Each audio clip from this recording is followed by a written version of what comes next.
Gente, hoje nós vamos aprender como construir um rotor eólico eixo vertical. É uma peça com relativa complexidade, mas se os detalhes que vamos mostrar for apreciado no passo a passo, a gente consegue aprender, ok? Vamos nessa?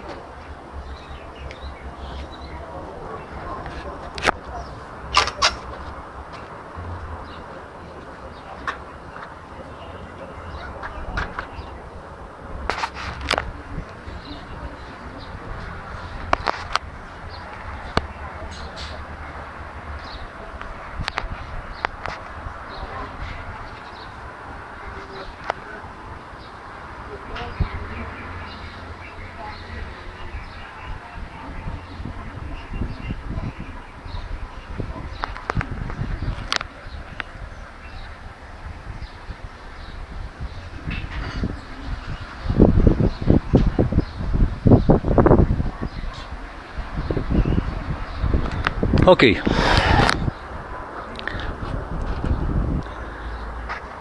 O conjunto por nós criado procuramos primar por leveza, resistência, baixa manutenção, eficiência e operacionalidade.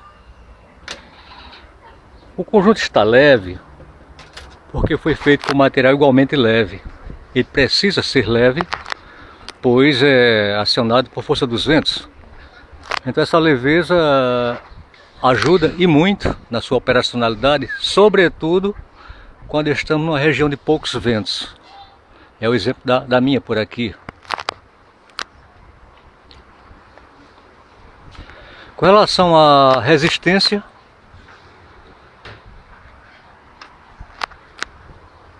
é uma peça resistente, porque foi feito com material adequado para aquilo que ela se propõe fazer, o conjunto se propõe fazer.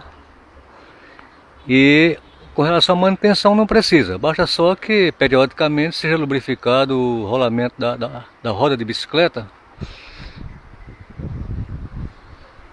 Mas isso é uma coisa que não é feita constante. Quanto à eficiência, está inserido no contexto de condição de ventos. Se temos uma boa corrente de ar, certamente ele vai ter também um rendimento a contento.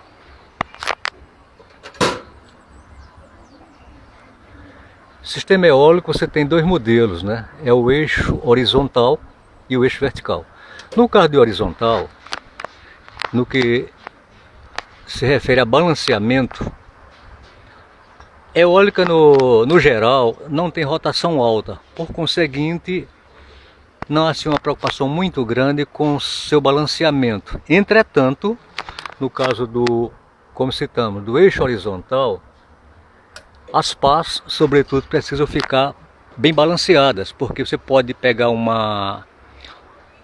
ventos tempestuosos e isso acarretaria sérios problemas. No mínimo a pá romperia e poderia, se você está numa área urbana, alcançar a casa de alguém por perto. No caso do eixo vertical, essa que estamos trabalhando nela, o risco é menor, quer dizer, quase não se faz necessidade de balanceamento. Entretanto, para que ela não tenha o seu curso obstruído, ou seja, sua rotação limitada por questão de desbalanceamento, é preciso que você faça as peças, confeccione as peças em medidas precisas. No caso nosso por aqui, é uma jante de bicicleta de ferro, precisa ser de ferro, porque as barras são ponteadas, e de alumínio, obviamente, você não conseguiria fazer isso. Optamos por 18 pás, porque para que elas fiquem o mais próximo possível, para assim haver uma captação melhor de vento. No momento ela está só com 9, que é só para fim de demonstração, mas as outras pás estão sendo construídas.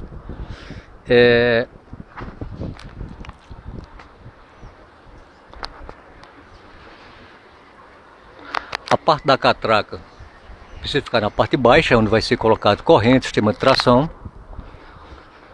E no formato como ela está, certamente ela vai funcionar a contento. Ideal seria, no caso das pás, que elas fossem no diâmetro de 150 milímetros, ou seja, o tubo de 150, mas esses tubos são caros. Por exemplo, esse de 150 milímetros, na minha região é em torno de R$ 50 a peça, com 6 metros. O de 150 milímetros fica na ordem de R$ 150, então o custo é muito alto. No caso aqui até, como eu mostrei aqui no gráfico, 50% é reciclável, é produto reciclável. As jantes mesmo, conseguimos numa oficina de bicicleta, eram jantes velhas que não serviam mais para bicicleta, mas estavam alinhadas. As barras, compramos as barras, no caso essas, mas também o custo foi baixo. E os tubos, alguma coisa compramos novos, outra conseguimos em casa de recicláveis, de forma que conseguimos compor o conjunto. Então vamos ao material empregado. Jante de bicicleta, acabamos de comentar. Barra chata, 1/8 por 1 polegada, também comentamos a respeito. Temos também a barra de meia por 1/8, que no caso essa do travamento.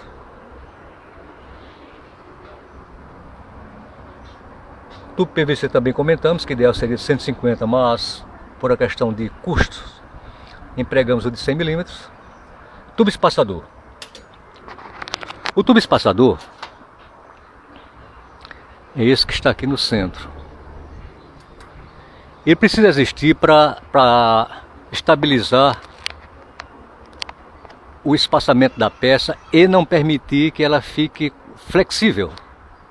Sem ele, sem o tubo espaçador, você teria uma peça inconsistente. Então ele tem essa função, garantir a centralização da peça, ou seja, no tocante ao comprimento dela, e ao mesmo tempo dar estabilidade ao conjunto. Optamos por aqui fazer esta bipartido, onde por dentro temos um tubo com a medida aproximada, com pouca folga. Para quê? Para que permita uma leve flexão para compensar algum eventual empeno, para não travar o conjunto. É uma espécie de eixo autocompensador, ou seja, as pequenas derivações, as leves derivações não vistas a olho nu, serão compensadas aqui, porque esse tubo tem uma pequena folga lá dentro. Aí ele permite essa flexão que eu estou dando aqui na varetinha, uma discreta flexão.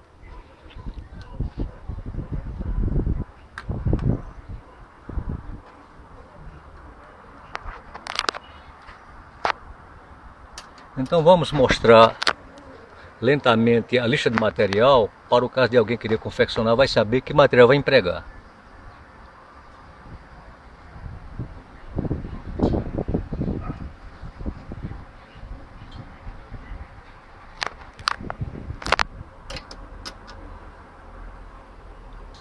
Tubo espaçador.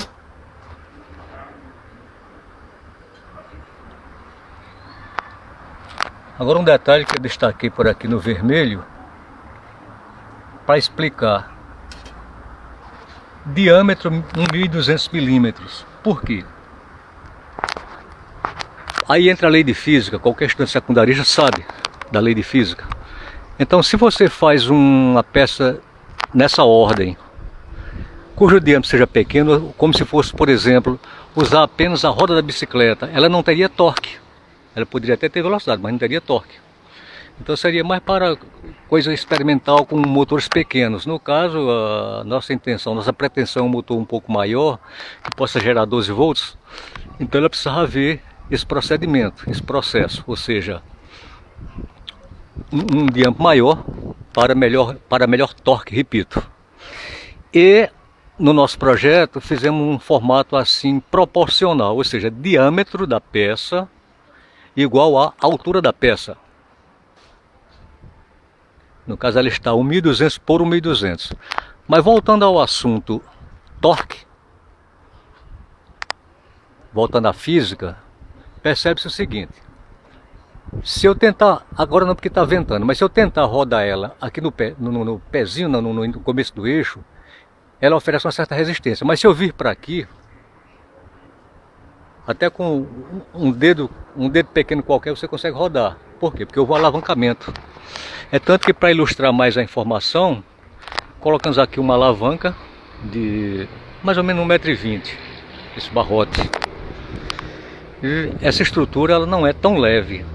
Por exemplo, se eu tivesse que suspender ela total, eu teria que fazer um esforço relativamente grande. Mas com o processo de alavancamento, na lei da física, apenas com um dedo eu consigo levantar o sistema.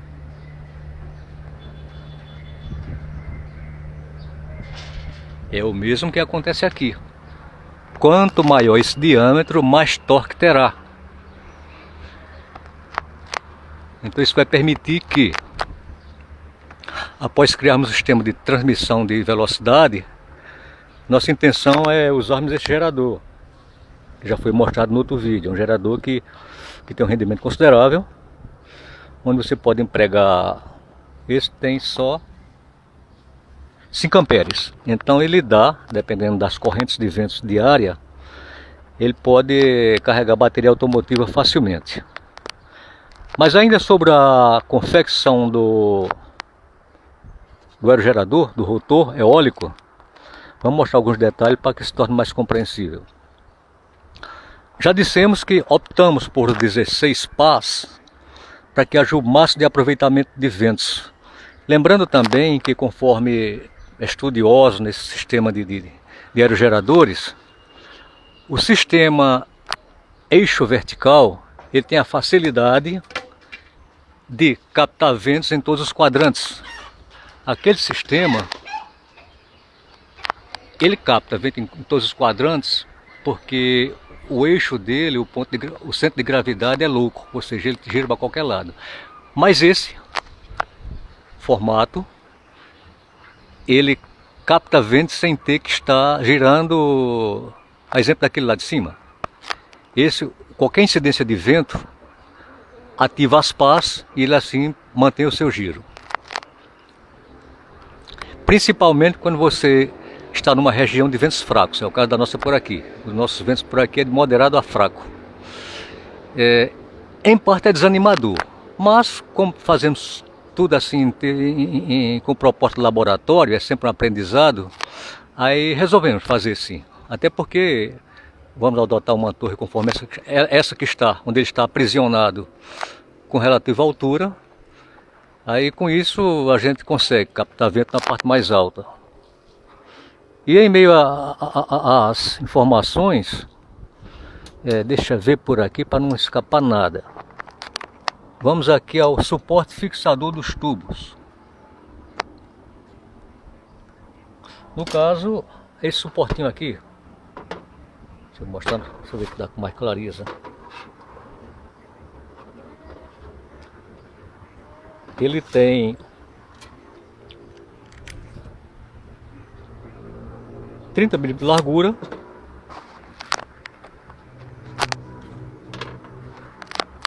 o comprimento dele equivale a um tubo de 100 mm, que no caso ele pega por fora. Você pega um tubo de 100 mm, divide 50%, aí dá uma telhinha para um lado e uma telhinha para o outro. Temos aqui alguns já, foi iniciado o fabrico, faltou material para concluir, mas está aqui ele já aprisionado assim. Você percebe que não é soldado, só são 3 pontos. Rebitado,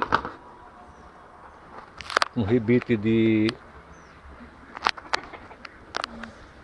3,16 por 3/4, uma arruela por trás para não estourar o PVC. Essas barrinhas também aproveito para lembrar que elas não precisam ser soldadas. Basta ser 3 pontos, 2 em cima, aliás 4 pontos, 2 em cima e 2 pelo outro lado. E para você posicionar essas barras de forma assim, com criteriosa equidistância, deixa eu vir para o lado de cá contra a luz que é melhor de ver. Basta simplesmente você contar 3 raios.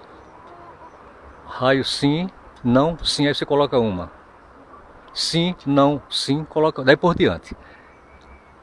É a cada 3 raios uma peça. Então, como o conjunto, como os raios está na ordem de pares, aí no final ele fica com essa equidistância perfeita.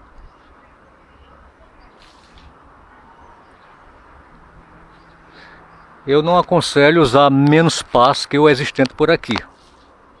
É só você imaginar colocar mais uma pá aqui, aí ela fica realmente com a melhor captação possível de ventos. Com relação a esses parafusos,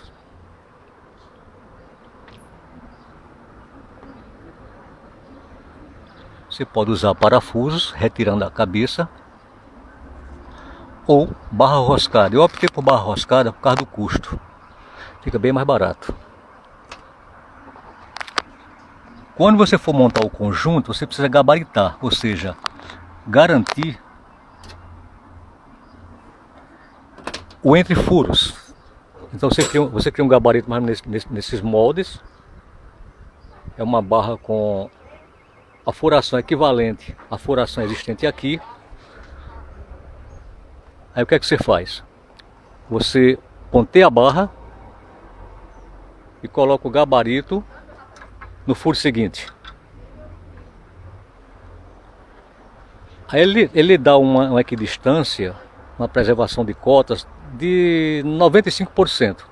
Quando você fizer isso, fizer o gabaritamento perfeito, aí você emprega essas barras, no caso de meia polegada por 1/8, para que as cotas não alterem no futuro, para que elas sejam preservadas de fato. Fica a medida perfeita.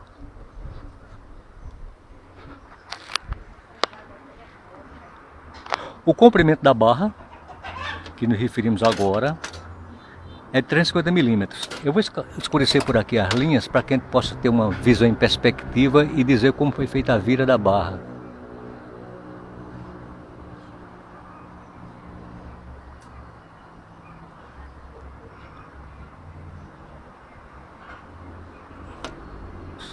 Isso com a mão livre é meio complicado, mas é só para dar uma ideia.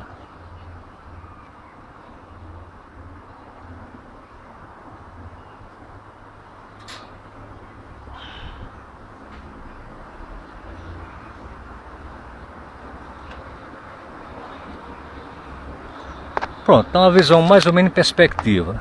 Aqui o furo, no caso refiro-me a esse furo.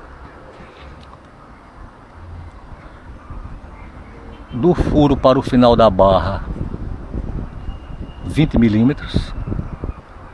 Aqui,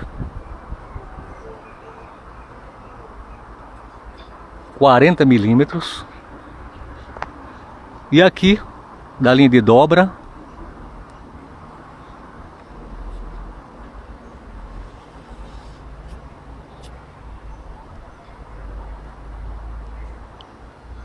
no caso é 310, já foi dito ali.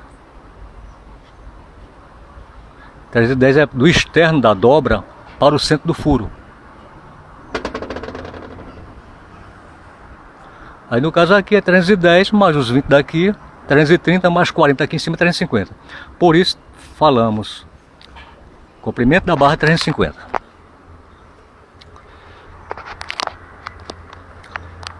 Pronto, com relação a como bipartir o tubo, a forma mais prática que você deve empregar para fazer isso é você usar uma cantoneira de 1,5 a 2. No caso de um tubo de 100 milímetros, até 1 polegada serve, mas ideal mesmo é 1,5. 1 polegada e meia, a cantoneira, a 2 polegadas. A gente vai fazer uma demonstração rápida aqui para mostrarmos como é que você divide, porque lembrando que essas telhas ou essas pás 180 graus, ela precisa ficar com dimensão perfeita, ou seja, você pega o seu tubo, divide 50%, ou 180 graus, é 50%, aí com isso você não tem desequilíbrio no balanceamento, então ela precisa ficar realmente perfeita. Então vamos fazer aqui uma rápida demonstração de como fazer isso de forma prática, de como bipartir.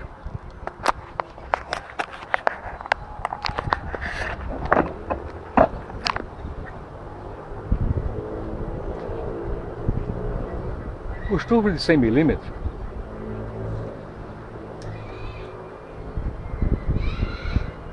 tem um perímetro de 320 milímetros.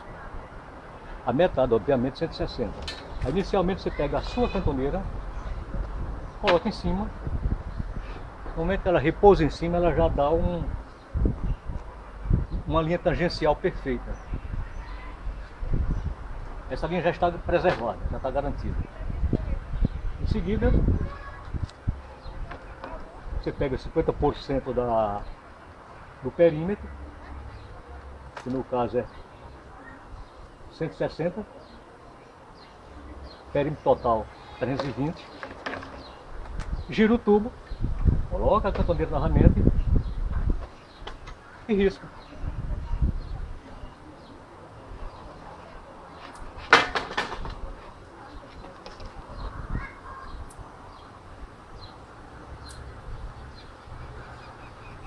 Pronto, está o tubo marcado 50% ou 180 graus.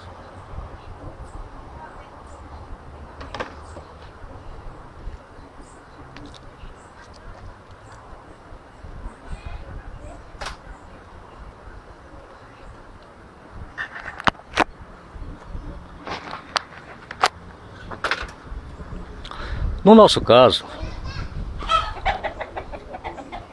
estamos criando esse sistema de forma única, ou seja, não vimos em lugar nenhum uma torre comportar dois tipos de rotores, o eixo vertical e o eixo horizontal. Por que procedemos assim? Primeiro, porque sempre trabalhamos em forma de laboratório. Segundo, já disse reiteradas vezes que nossa região não tem boa corrente de ar. Então vamos experimentar quem é que rende melhor, se o eixo horizontal ou vertical. Cada um trabalha independente, usaremos dois geradores. Aí talvez você pergunte, mas por que instalado ali, fora da ponta da torre? Porque, vamos explicar no painel, ou na prancheta. Porque estamos instalando o rotor abaixo da cabeça da torre. Vamos escurecer as linhas por aqui.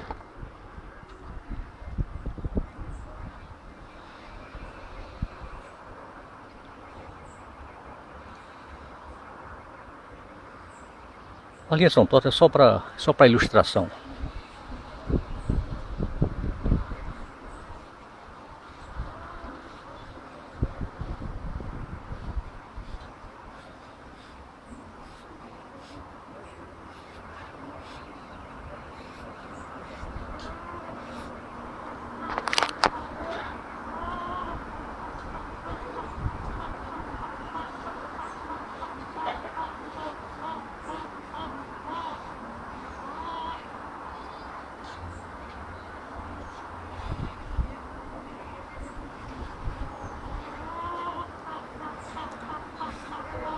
Vamos colocar o nosso rotor agora.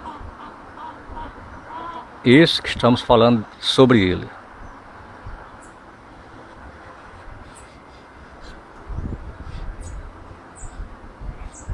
As pás, o eixo,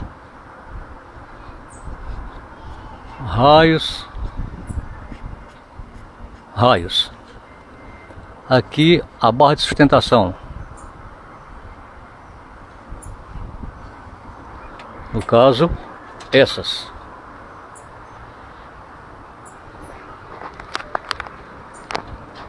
Pois bem, então temos a intenção, está no nosso projeto, na cabeça da torre colocarmos o sistema daquele.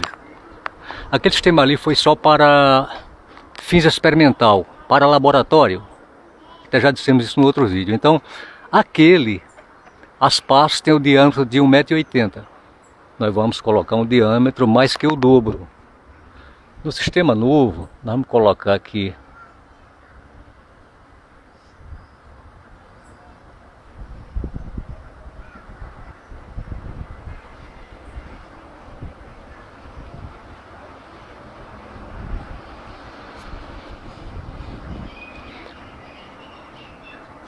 essas pás terão o comprimento de 2.500 milímetros, ou 2,5 metros, que totaliza o diâmetro, no caso, 5 metros, 5.000 milímetros. No caso, isso, assim. Então, diâmetro do conjunto, 5 metros. 5 metros. Então, essa distância que deixamos da cabeça da torre para cá é porque está previamente calculado para que a pá daquele sistema passe aqui sem tropeçar no eixo vertical.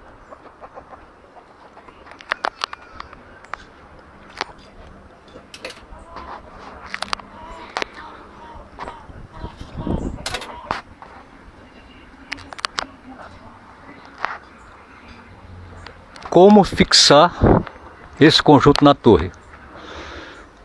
De amanhã em diante vamos trabalhar no sistema de como gerar o gerador, como fazer o gerador entrar em operação. Então, quando fizermos outro vídeo com o gerador instalado, aí na ocasião faremos outro croquis informando como a torre foi como o rotor foi fixado na torre. Aí no caso, só para adiantar um pouco, catraca, uma coroa vai ficar aqui para receber a corrente e fazer a transferência de rotação. Como eu não consigo fazer as duas coisas com a mão só, então com essa peça nesse sentido, aí essa vai girar de lado, formando assim um giro angular, para que no final do processo o motor possa ficar instalado horizontalmente aqui numa base.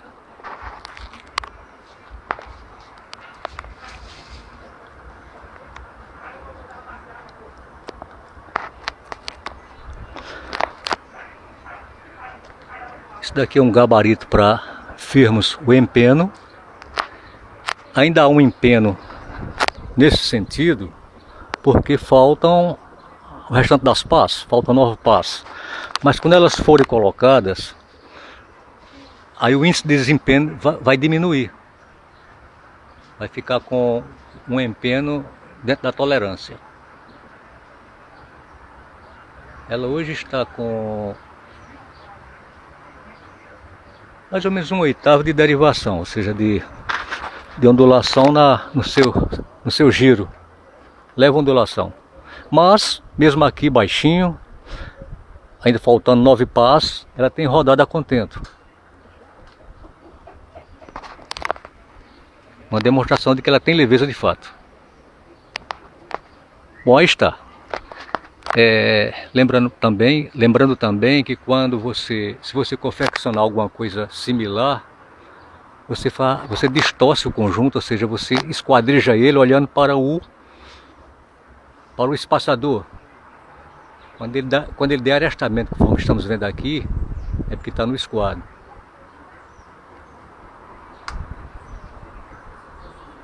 Como são 9 pás, seria lento mostrar uma por uma, mas está de fato no esquadro. Depois vamos desmontar tudo para pintura, que aí só está nos arcão, para evitar ferrugem.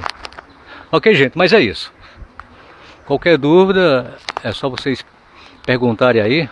Antes de encerrar o vídeo, eu queria lembrar aos nossos visitantes do canal que adotamos normalmente uma prancheta com detalhes para que eventualmente algum colega queira fazer um sistema igual ou parecido, possa, no passo a passo, por escrito, ver por aqui os detalhes e seguir por aqui.